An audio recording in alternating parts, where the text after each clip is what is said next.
Compass সিরিয়ালের আজকের পর্বটা ছিল একেবারে রোমাঞ্চ, রহস্য আর টুইস্টে ভরপুর, যেখানে একটার পর একটা ঘটনা আপনাকে চমকে দেবে।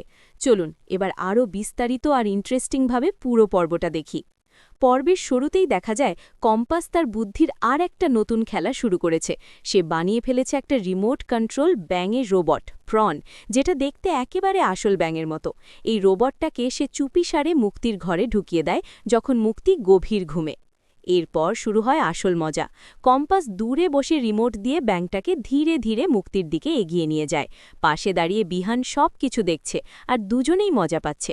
হঠাৎ সেই ব্যাঙটা লাফিয়ে সরাসরি মুক্তির বুকের ওপর উঠে বসে। এরপর মুক্তি আতঙ্কে চিৎকার করে সবাইকে ডাকতে শুরু করে।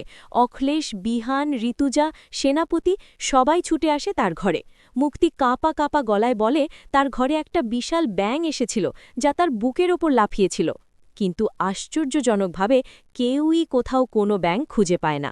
সবাই ভাবে মুক্তি হয়তো দুঃস্বপ্ন দেখেছে। বিহান তো সরাসরি বলে, এত রাতে দোতলায় ব্যাঙ আসবে কিভাবে? এতে মুক্তি আরও রেগে যায়, কারণ সে জানে সে যা দেখেছে তা একদম সত্যি। এদিকে সেনাপতি পুরো ঘর তন্ন করে খুঁজেও কিছু পায় না। ঋতুজা বিরক্ত হয়ে মুক্তিকে বলে, একটু শান্তিতে ঘুমাতে দাও। এতে পরিস্থিতি আরও উত্তপ্ত হয়ে ওঠে। শেষ পর্যন্ত সবাই তাকে রেস্ট নিতে বলে ঘর থেকে বেরিয়ে যায়, কিন্তু মুক্তির মনে সন্দেহ থেকেই যায়। এটা কোনো সাধারণ ঘটনা নয়। এদিকে কম্পাস আর বিহান তাদের ঘরে ফিরে এসে বুঝতে পারে একটা বড় ভুল হয়ে গেছে। গ্রিজ, কম্পাস যে রেকর্ডিং ডিভাইস দিয়ে পুরো ঘটনাটা ক্যাপচার করছিল, সেটা ঘরে পড়ে গেছে। এখন সেটা কেউ পেয়ে গেলে তাদের পুরো প্ল্যান ফাঁস হয়ে যেতে পারে। এরপর গল্প চলে যায় হাসপাতালে, যেখানে শিবু কাকা ভর্তি। খবর আসে শিবুর জ্ঞান ফিরতে শুরু করেছে। এটা শুনে কম্পাস চিন্তায় পড়ে যায়, কারণ শিবু যদি জ্ঞান ফিরে সব বলে দেয় তাহলে অনেক গোপন রহস্য বেরিয়ে আসতে পারে। কম্পাস তখন ছদ্মবেশে হাসপাতালে যায়। সেখানে পুলিশ অফিসার তাকে জানায় রাতে কয়েকবার শিবুর জ্ঞান ফিরেছিল আর খুব শীঘ্রই সে পুরোপুরি সুস্থ হয়ে উঠতে পারে। ঠিক তখনই ঘটে আর একটা বড় টুইস্ট। মোনালিসা হাসপাতালে আসে তার মায়ের সাথে। হঠাৎ করেই সে কম্পাসকে দেখে ফেলে, কিন্তু ছদ্মবেশের কারণে চিনতে না পেরে তাকে ভূত বলে মনে করে। আতঙ্কে সে চিৎকার করে উঠে দৌড়ে পালিয়ে যায়। এই ঘটনা কম্পাসের জন্য বড় বিপদ হয়ে দাঁড়ায়, কারণ এখন যদি মোনালিসা সবাইকে বলে দেয় তাহলে পুরো পরিকল্পনা ভেস্তে যেতে পারে।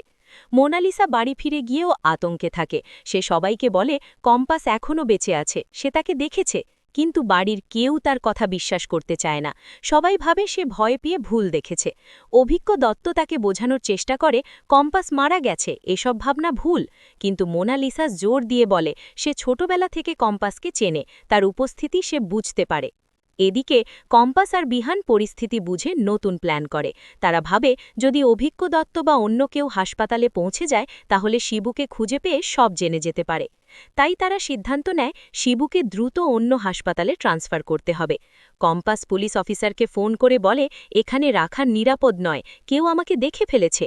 এদিকে মুক্তির মনেও সন্দেহ বাড়তে থাকে। সে ভাবতে থাকে এটা হয়তো কম্পাস বা বিহানের কোনো চাল, কারণ তারা তার নকল ব্যান্ডেজ নিয়ে সন্দেহ করছে।